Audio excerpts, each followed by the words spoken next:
Hello everyone and welcome to Sinful Gaming. I hope you're all doing well, I hope you're all staying safe, and most of all, I hope you're all fighting that war against the grey. Today's video, we're going to talk Start Collecting Bot War by Traders Galaxy, and in this video, we're going to check out the Warriors of the Hive box set for the Infesters. Now what, this is the Infesters starter box set. It's a fantastic way to get into this particular faction, and we're going to go through all the different models in this box set, talk a little bit about all the units before having a look at some other units we can use to expand upon and create some different build list options for us other than this box set. And then at the end of the video, we'll show you a little sample army list using all the different parts in the Infesters range to help you gain some inspiration to hopefully start your own Infesters force for Bot War. And so, to start with, first of all, we have the Maggot. Now, this is the big thing. You can see the big, weird, monster-looking robot. Now, he has a strategy rating of 6, so nice mid-turn activation, movement 4, range, combat, and shields, all 3. So, nice, decently rounded fighter.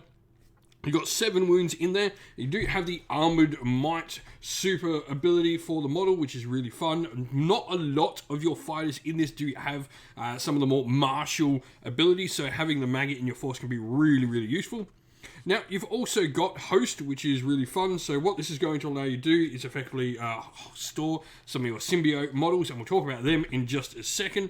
He's also got Iron Skin as well, where against range attacks you can reroll a single shield dice, and the Tunneler ability allows it to start off the board and potentially come onto the table through a random roll. Now, the next models are the Larvae. Now, there are 4 Larvae in here, and they're called Larvae 1, 2, 3, and 4. And the reason for this is that each of them gets progressively more expensive points-wise as you purchase more of them. So the first one will start at 3 points, and then go to 4, 5, and 6 points as you grab them, getting more Larvae. And they all are, individual and unique models, so they all share the same stat line of a strategy rating of 7, so pretty late activation, but just after the big Maggot there, which is really cool. So it means you can activate him and then bring out, his little friends. They've also got movement 4, no range, but combat 3 with shield 2 and 3 wounds apiece. Nice little additional parts, but like I said, they can really help bring in some of the other parts of the force, which is really nice. Now, next up, we then have first of our main fighters, the Beetle. This is the one in the bottom right. The Beetle has air support like a ton of your fighters will in this particular faction. Now, you've got strategy rating 4, so pretty early activation in the round. Movement 7, range 3, combat 2, and shield 3 with 6 wounds. Surge is the big ability here, where effectively if you have spare energy left on this model, when you make attacks, you can deal some excess damage with that extra energy that isn't spent. Now, you've also got something cool, and we'll talk about more of this later in the video, but you do have the clone rule, and this is something that all the characters in here, bar the Maggot and Larvae, will have. Now, next up, we have Locust. This is the cool-looking one in the back middle. Probably my favourite of the Infestors. Pugilist is his special ability that sets him apart from the rest of the other fighters within the warband. Now, what Pugilist is going to do is they can reroll a single combat attack dice per turn. He's also got air support like all your other fighters. The Weevil has a really fun ability, so you've got mind control. This, I think, goes really nicely when you start having some of these lesser fighters on the table. If a model with this rule damages the target, you roll a shield dice, and the value of the roll is how many of the target shields are reduced for the remainder of the game, which can be really, really useful. This can allow, things like your cheap maggots to potentially do some serious damage. On top of that, you've got air support there. Strategy rating 6 is nice as well, because this does mean that he will go before things like the Larvae in there. But also range 3, combat 2, shield 3, 6 wounds, solid all round. Next up, the Termite. This is the one at the back left of the picture. Air support again and advanced deployment. What advanced deployment will do is just what it says. You get a free 10-inch move straight up the board at the beginning of the game. The Roach has Regenerate and Air Support as their super ability. Regenerate is really fun. What this does is it's a special activation for 1 energy cube, and they can effectively repair a shield dice worth of damage to themselves. Now, lastly, we have the Mantis. This model has Combat Scimitar as its special rule. What this is going to do for you is when you make a attack, you can reroll up to 2 close combat attack dice. Both must be rolled together at the same time, and you can't reroll a reroll. Hey, as well, while we're at it, just a reminder that we do have an affiliate code for Bot War. If you want to go grab yourself a little discount, there is a discount code linked down in the video's description for you to use to get yourself some discount off the Bot Wars miniatures Anything that is not already discounted is available to be used with our discount code. Go check out the game, go grab yourself some Bot Wars, get a discount and help support the channel, not only to keep producing content for Bot Wars, but indeed other miniature games as well. And so, where to next? First up, we have the Queen. She's probably my favourite fighter, the only one I like better than Locust, but she is really cool. First of all, she does cost 22 points, and she's got a strategy rating of 2, which is really, really low for this war. She's going to generally activate really early in the turn, and for someone who can pack a punch like she can, it's really fun to have something this early in the turn activating with this much power. Movement 8 in there, range 3, combat and shield 4 with 8 wounds. You've got air support, like I said, most of your fighters are going to have this. But you've also got combat scimitar, like we just talked about, get some rerolls in combat there. And you also have fueled by hatred.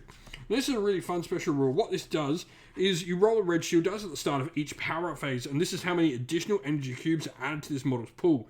If a blank is rolled though, you will take a single wound that can't be shielded in any way.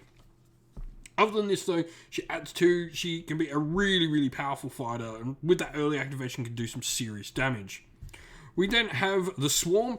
They're really fun. They've got Efficient, which is really cool, meaning they get a free activation every turn. They're dirt cheap. They're really fast with movement of 8. They've got the Squadron ability, so they sort of hang around as like a unit on the table. And then lastly, we have the Clones. Now, Clones are really interesting. First of all, they all are roughly around the same points of 2 to 4 points. And then they're all roughly the same stat. They've only got 3 wounds each, but they do have the Efficient and Insignificant rules. So Efficient means you get a free activation, which is really nice. But what you're going to bring to the table here is the Clone special rule. Now, how this works is the rule allows you to have clones of the model itself. Clones must be marked as clones and use the appropriate clone stat card for the model. If more than one model in the force has a clone, all members must have the same amount of clones. However, if the primary model is ever removed, all its clones are removed as well. But all clones are considered to have resurrection, which effectively when they die, they count as having their points killed the first time they're removed. And then from then on, they don't give up points, but they do just keep popping back on your deployment edge with a wound remaining and being absolute nuisances. Now, the last thing to take a look at is the different sort of faction guides and your cards you can pick up for all the factions. These are really useful if you want a much more in-depth look at the particular factions and how they work and how they play.